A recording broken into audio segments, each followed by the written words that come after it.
तो दोस्तों आज के इस वीडियो में हम लोग बात करेंगे कि झारखंड पुलिस भर्ती 2022 उत्पाद विभाग का जो भर्ती है दोस्तों, इसमें मेरिट किस आधार पे बनाया जाएगा। ठीक है, यानी कि मेरिट तैयार करने का आपका बेसिस क्या होगा, किस बेसिस पे आपका मेरिट तैयार किया जाएगा। क्या दोस्तों पेपर 1, 2, 3 यानी कि पेपर 1 का जो आपका एग्जाम होगा, पेपर 2 का और पेपर 3 का, क्या इन सारे का मार्क्स ऐड करके मेरिट लिस्ट बनाया जाएगा, या फिर किसी एक पेपर का ऐड करके बनाया जाएगा, या तो फिर किसी 2 पेपर का ऐड करके बनाया जाएगा। तो इन सारी चीज़ों को भी हम लोग जानेंगे। और क्या दोस्तों आप जो क्लास 10th में मार्क्स लाए हैं, क्या वो भी ऐड करके मेरिट लिस्ट जारी किया जाएगा। तो इन सारी चीज़ों को हम लोग देखेंगे दोस्तों, इसलिए वीडियो को पूरा देखें। और दोस्तों वीडियो को आप यदि पूरा देख लेते तो आपको सारा कन्फ्यूजन दूर हो जाएगा। तो चलिए दोस्तों, यहाँ हम लोग देख सकते हैं कि मुख्य परीक्षा के आधार पर मेधा सूची का निर्माण। ठीक है, इसमें हम लोग देखेंगे दोस्तों कि मेधा सूची यानी कि आपका मेरिट लिस्ट किस तरह से जारी किया जाएगा। तो यहाँ फर्स्ट पॉइंट बोल रहा है कि आयोग द्वारा आयोजित मुख्य परीक्षा के उपरांत विवरणिका की कंडिका 16.3 की टिप्पणी के अधीन प्रश्न पत्र 2 एवं 3 के विषयों के प्राप्तांक नॉर्मलाइज्ड प्राप्तांक योगफल के आधार पर सामान्य मेधा सूची कॉमन मेरिट लिस्ट तैयार की जाएगी और कोटिवार रिक्त पदों की संख्या के अनुसार अभ्यर्थियों का चयन किया जाएगा। इसमें आपका बोल रहा है दोस्तों कि आपका जो पेपर 2 का एग्जाम होगा और पेपर 3 का, ये जो 2 एग्जाम होगा दोस्तों, इन दोनों एग्जाम में आप कितना मार्क्स लाते हैं उन सारे को ऐड करके आपका मेरिट लिस्ट तैयार किया जाएगा। इसमें मुझे बोल रहा है दोस्तों कि इसका जो मेरिट लिस्ट है वो कोटिवार रिक्त पदों की संख्या के अनुसार अभ्यर्थियों का चयन किया जाएगा। ठीक है, इसमें जो है दोस्तों आप कोटिवार मेरिट लिस्ट जारी किया जाएगा। जैसे कि दोस्तों आप अनरिजर्व से हैं, या तो फिर OBC, SC और ST, EWS। ठीक है, तो इन सारे का जो है दोस्तों अलग अलग मेरिट लिस्ट जारी किया जाएगा और अलग अलग भर्ती लिया जाएगा। यानी कि अनरिजर्व के लिए अलग मेरिट लिस्ट आएगा, OBC का अलग, SC का अलग, ST का अलग और EWS का अलग मेरिट लिस्ट आएगा। ठीक है, यहाँ तक इस चीज़ को बताया गया है। नेक्स्ट बोल रहा है दोस्तों, मेधा सूची में एक से अधिक उम्मीदवारों के प्राप्तांक समान इक्वल मार्क्स रहने पर मेधा का निर्धारण उम्मीदवारों की जन्म तिथि के आधार पर किया जाएगा तथा अभ्यर्थी जिनकी उम्र ज़्यादा होगी उन्हें अपेक्षाकृत ऊपर स्थान मिलेगा। एक से अधिक उम्मीदवारों के प्राप्तांक और जन्मतिथि समान पाई जाती है तो ऐसी स्थिति में उनके मैट्रिक या 10वीं परीक्षा में प्राप्त अंकों के आधार पर मेधा का निर्धारण किया जाएगा। अर्थात मैट्रिक या 10वीं परीक्षा में अधिक अंक प्राप्त करने वाले उम्मीदवार को मेधा क्रम में ऊपर रखा जाएगा। तो चूँकि दोस्तों हम लोग जान रहे हैं कि ये जो एग्ज़ाम है वो दोस्तों 10th लेवल का है। ठीक है, ये 10th लेवल का एग्ज़ाम है। तो इसमें ये कहने का मतलब है, मान लेते हैं कि आपका फर्स्ट कैंडिडेट है और ये आपका सेकंड कैंडिडेट है। तो इसमें मान लेते हैं किसी कैंडिडेट का आपका 100 नंबर आ जाता है और इसमें भी किसी कैंडिडेट का 101 नंबर आ जाता है। तो यहाँ ऑब्वियस सी बात बता रहा है कि जिसका मार्क्स अधिक होगा चयन उसी का होगा, तो यहाँ पे चयन इसका हो जाएगा।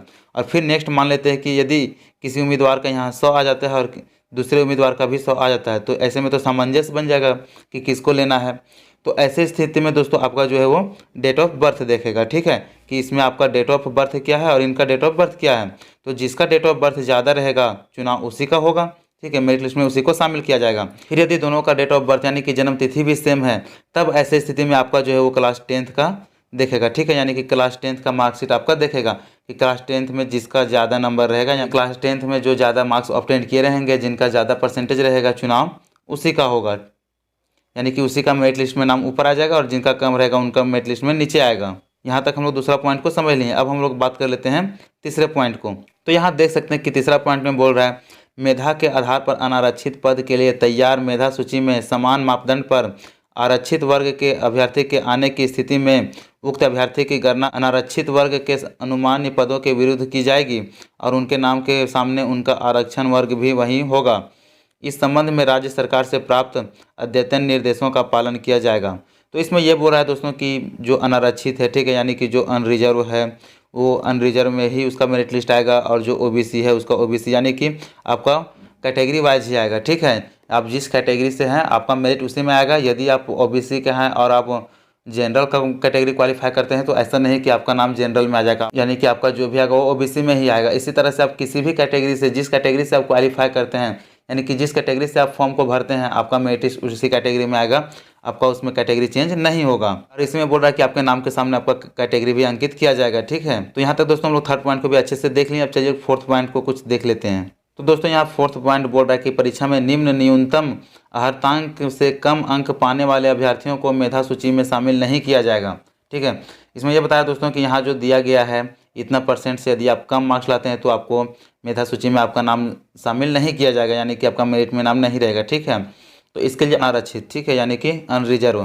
तो इसके लिए दोस्तों मिनिमम आपका जो मार्क्स है वो 40 यानी कि 40% से यदि आप कम लाते हैं तो आपका मेरिट लिस्ट में नाम आने का कोई संभावना ही नहीं, यानी कि आपका मेरिट लिस्ट में नाम आएगा ही नहीं। आपको 40% से ऊपर मार्क्स लाना है तभी आपका नाम मेरिट लिस्ट में शामिल किया जाएगा। नेक्स्ट आता है अनुसूचित जाति या अनुसूचित जनजाति एवं महिला। ये है दोस्तों SC ST और फीमेल के लिए। इन सब के लिए मिनिमम 32%, ठीक है, यानी 32% मार्क्स लाएंगे तभी आपका मिनिमम है ये जो है, ठीक है, यानी आपका 32% मार्क्स लाएंगे तभी आपका मेरिट लिस्ट में शामिल नाम हो पाएगा, अन्यथा नहीं हो पाएगा।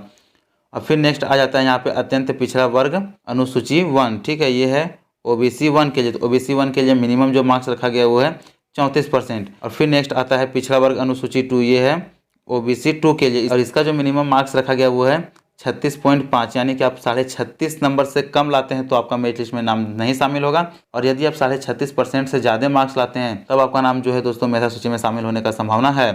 नेक्स्ट आता है आदिम जनजाति, ठीक है, आदिम जनजाति के जो मिनिमम मार्क्स है वो है 30%, यानी कि 30% मार्क्स आपको लाना है। नेक्स्ट आता है दोस्तों आर्थिक रूप से कमजोर वर्ग EWS के लिए, और इसके लिए जो मिनिमम मार्क्स 40%, ठीक है, यानी कि 40% मिनिमम लाना है। तो यहाँ तक तो हम लोग देख लेंगे दोस्तों कि किस कैटेगरी को कितना मार्क्स लाने पे उसका नाम मेरिट में शामिल हो सकता है, अन्यथा नहीं हो सकता है। अब चलिए हम लोग नेक्स्ट बात करते हैं पॉइंट नंबर 5 के।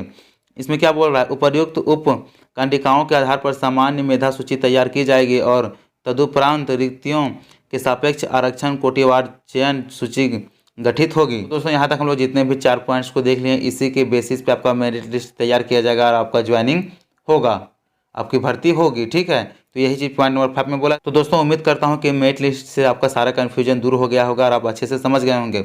और दोस्तों यदि वीडियो पसंद आए तो वीडियो को लाइक करें, चैनल को सब्सक्राइब कर बेल आइकन प्रेस कर लें ताकि लेटेस्ट वीडियो का नोटिफिकेशन आप लोगों तक पहुँच सके।